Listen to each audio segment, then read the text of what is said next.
Good morning, class. So we are discussing with Kirchhoff's formula. Case 1 पे हम आ चुके थे, उसके लिए हम यहाँ तक आ चुके थे कि curly v upon curly x निकाल चुके थे हम लोग। और ये स्क्वायर ब्रैकेट्स क्या शो करती हैं कि हमने जो भी वैल्यू निकाली है वो रिटार्डेड टाइम t1 पे निकाली है, और t1 किसके इक्वल है, t minus r upon v के। ठीक है, देयरफॉर वी राइट ये curly v upon curly x ये हो गया। ये तो ऊपर से इसको इक्वेशन नंबर 3 नेम दे दिया। अगर कर्ली अपॉन कर्ली एक्स की बात करूँ, इसका मतलब मैंने कोई फंक्शन नहीं मेंशन किया इसमें, तो इसको आप ऐसे लिख सकते हैं। Similarly curly v upon curly n क्या हो जाएगा, देखो curly psi upon curly n minus 1 upon v curly r upon curly n curly psi upon curly t. मतलब in place of x we have the partial derivative with respect to n. उसके बाद देखिए क्या है, now अब हम निकाल रहे हैं curly by curly x of curly psi over curly x. तो ये क्या होगा बेटा, हम क्या कर रहे हैं, ये जो मैंने निकाला है,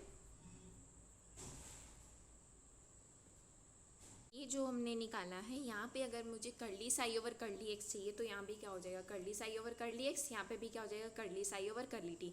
और अगर मैं इस इक्वेशन को डिफ्रेंशिएट करूँ विद रिस्पेक्ट टू एक्स, तो यहाँ पे क्या हो जाएगा, curly two psi over curly x two ये वाला फंक्शन एज इट इज, यहाँ पे क्या आ जाएगा, curly two psi over curly x curly t. तो ये देखिए हम लोग यहाँ पे आ चुके हैं। And curly by curly x of curly psi curly t क्या हो जाएगा, ये आ जाएगा आपके पास। ठीक है, now curly two v over curly x two को आप ऐसे लिख सकते हैं, curly over curly x curly v by curly x लिख सकते हो। ये curly v by curly x की मैंने वैल्यू रख दी यहाँ पे। ठीक है, अब हमें क्या करना है, डिफ्रेंशिएट करना है। ठीक है, तो सबसे पहले देखो क्या हुआ, यहाँ पे क्या बनेगा जब इसको डिफ्रेंशिएट करेंगे, curly two psi over curly x two बनेगा, यही बनेगा ना, curly two psi over curly x two बनेगा। मतलब curly over curly x curly psi over curly x बनेगा, और इसकी वैल्यू क्या है आपके पास, curly two psi over curly x two minus 1 upon v curly r upon curly x curly two psi over curly x curly t. तो ये value direct लिख दी। उसके बाद क्या होगा कर्ली बाय कर्ली एक्स किस पे जाएगा, इस पे जाएगा।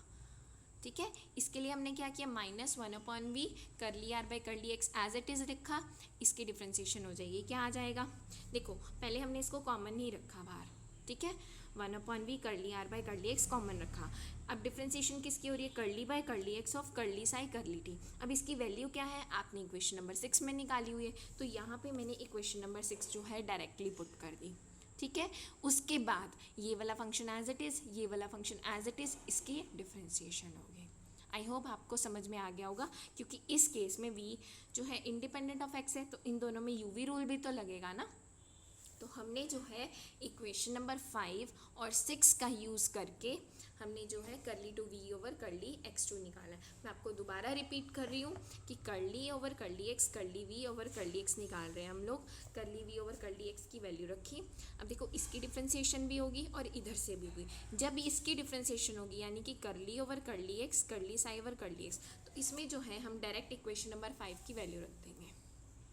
ठीक है, उसके बाद जब हम इस पे आएंगे, यूवी रूल लगा रहे हैं, पहले हमने इसको एज इट इज़ रखा, और जब इसकी डिफ्रेंसिएशन करेंगे तो इसकी वैल्यू क्या है, इक्वेशन नंबर 6, वो हमने इक्वेशन नंबर 6 पुट कर दी।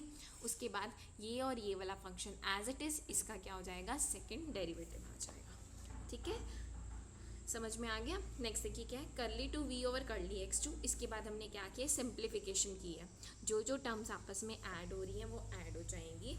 ठीक है, जैसे ये वाली टर्म और ये वाली टर्म, जब ब्रैकेट ओपन करोगे तो क्या बन जाएगा, minus 2 upon v curly r upon curly x curly two psi over curly x curly t, ये वाली टर्म एज इट इज। ये वाली टर्म जब इसके साथ मल्टीप्लाई होगी क्या होगा, plus 1 upon v square curly r upon curly x का whole square curly two psi over curly t two, और लास्ट वाली टर्म क्या है, एज इट इज है। ठीक है, अब हमें पता है डेल स्क्वायर वी किसके इक्वल होता है, curly two v over curly x two plus curly two v over curly y two plus curly two v over curly z two. ठीक है, क्योंकि v जो है साई का फंक्शन है, तो डेल स्क्वायर वी किसके इक्वल हो जाएगा, डेल स्क्वायर साई के इक्वल हो जाएगा। समीशन क्या शो कर रहा है, क्योंकि हम एक्स वाई जेड तीनों के लिए कर रहे हैं, तो देखो क्या हो जाएगा अब देखो तीनों को प्लस करें तो क्या होगा, curly two psi over curly x two plus curly two psi over curly y two plus curly two psi over curly z two. तो आप इस टर्म को क्या लिख सकते हैं, डेल स्क्वायर फाई लिख सकते हैं, बिल्कुल लिख सकते हैं। उसके बाद क्या होगा, minus 2 upon v as it is, summation में फिर ये वाली टर्म आ जाएगी। ठीक है, क्योंकि इसमें x है तो y भी होगा तो z भी होगा, ये हमने लिख दिया। उसके बाद क्या होगा, प्लस 1/v² वाली term as it is, summation आएगा क्योंकि ये भी जो है x पे डिपेंड करे तो y पे भी करेगा, z पे भी करेगा, ठीक है। उसके बाद लास्ट में क्या हुआ, ये जो है इसका कुछ लेना देना नहीं है हम लोगों के पास, और इसका भी कुछ लेना देना नहीं था एक्स वाई जेड से, तो -1/v curly psi over curly t summation curly two r over curly x2। आप इसको भी आगे लिख सकते हो, सिर्फ समीशन इस पे है, इस वाली टर्म पे है, ठीक है।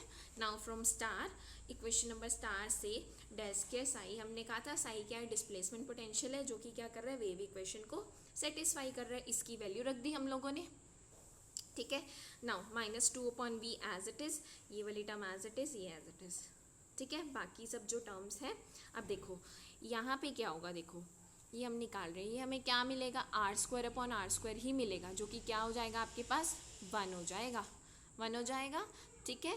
और यहाँ पे summation curly two r over curly x2 क्या बचेगा, सिर्फ आपके पास 2/r। जब आप इसकी वैल्यूज़ निकालेंगे, सॉल्व करेंगे, हम ऑलरेडी कर चुके हैं, तो आपके पास क्या बचेगा 2/r। Therefore del square v is equal to, हमने जो है थोड़ी सी सिंप्लीफिकेशन की है और इक्वेशन नंबर 7 पे हम लोग आ चुके हैं, ठीक है। नाउ कंसीडर, अब हम क्या करें, इस टर्म को कंसीडर कर रहे हैं, ठीक है, इस टर्म को कंसीडर कर रहे हैं, तो किसकी इक्वल होगी बेटा, देखो इसमें जो है आपके पास क्या है, यूवी रूल लगने वाला है, ठीक है। अब पहले देखो 1/r² function as it is 1/r², पहले हम क्या कर रहे हैं, करली साई ओवर करली टी को नहीं छेड़ रहे हैं, एक बार u इसको ले रहे हैं x-x1 को, और v किसको ले रहे हैं 1/r² को, तो इसकी डिफ्रेंसिएशन क्या हो जाएगी, 1 हो जाएगी, तो बचेगा क्या 1/r² करली साई ओवर करली टी, और जब सेकेंड बारी में करेंगे तो 1/r² की डिफ्रेंसिएशन क्या होगी, -2/r³ x-x1 करली साई ओवर करली टी, तो इन दोनों में से हमने क्या कॉमन ले लिया, करली साई ओवर करली टी। फिर ये दोनों फंक्शन एज इट इज़, ये किसकी डिफ्रेंसिएशन है, w की, तो यहाँ पे क्या लगा है, UVW डिफ्रेंसिएशन रूल लगा है। आगे देखिए हम लोगों ने क्या किया,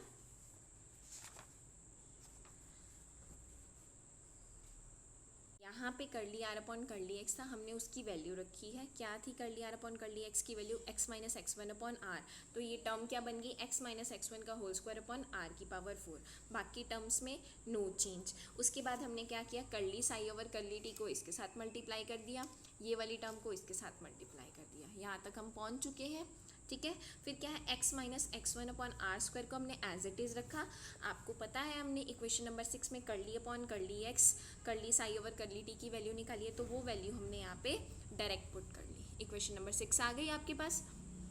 अब हम क्या कर रहे हैं, समीशन ले रहे हैं दोनों साइड, जैसे ही समीशन लेंगे मतलब हम over x axis y axis and z axis लेंगे, तो यहाँ पे क्या हो जाएगा 1/r² plus 1/r² plus 1/r², ये क्या हो जाएगा 3/r² करली साई ओवर करली टी, ठीक है। उसके बाद क्या होगा, -2/r की पावर 4, ये करली psi over curly T is independent of x-y-z, तो यहाँ पे समीशन आ गया इस टर्म पे, ठीक है। इसी तरीके से ये वाली जो टर्म है पहले हमने अंदर मल्टीप्लाई की और समीशन लिया, ये तो आपको पता है समीशन किस पे चलेगा, x-x1 वाली टर्म पे और r वाली टर्म पे ही चलेगा, ठीक है। इतना तो आपको पता लग गया। Now first term as it is, आपको पता है जब ये इसका समीशन होगा तो हमें क्या मिलेगा, r² मिलेगा, तो -2/r की पावर 4, ये r² ही मिलेगा, curly psi over curly t as it is, उसमें उसके बाद ये वाली टर्म एज इट इज़ रखी है हमने। अब आपको ये भी पता है जब ये सॉल्व होगा तो आपको क्या मिलेगा, r²/r, यही मिलेगा ना, r², ये r² ही मिलेगा ना। उसके बाद हमने कैंसिल आउट की टर्म्स, ठीक है, जो ऐड हो रही थी ऐड कर ली हमने, जो सब्ट्रैक्ट हो रही थी सब्ट्रैक्ट कर ली हमने, ठीक है। तो हमारे पास सॉल्व करके ये आ गया, ठीक है, हम लोगों के पास सॉल्व करके क्या आ गया, ये आ गया, ठीक है। उसके बाद हमने क्या किया, उसके बाद हमने जो है किसकी वैल्यू निकाली, इस टर्म की वैल्यू निकाली, समीशन x-x1/r² करली to psi over curly x2, इसकी वैल्यू निकाली हमने। बाकी सब भी जो टर्म्स हैं वो हम लेफ्ट हैंड साइड ले गए, ठीक है, लेफ्ट हैंड साइड हम लोग ये सारी टर्म्स ले गए। x-x1/r² को आप क्या लिख सकते हो, 1/r करली r/करली x, क्योंकि करली r/करली x क्या होता है, x-x1/r, तो आपको अल्टीमेटली देगा क्या, x-x1/r², ठीक है, तो फिलहाल के लिए आप यहीं तक करिए। आगे जो है मैं नेक्स्ट लेक्चर में कंटिन्यू करूँगी, क्योंकि काफ़ी लेंथी आर्टिकल है। मैंने आपको कल भी लेक्चर में बताया था, ये पार्ट्स में ब्रेक होके चलेगा। ठीक है बेटा, थैंक यू सो मच।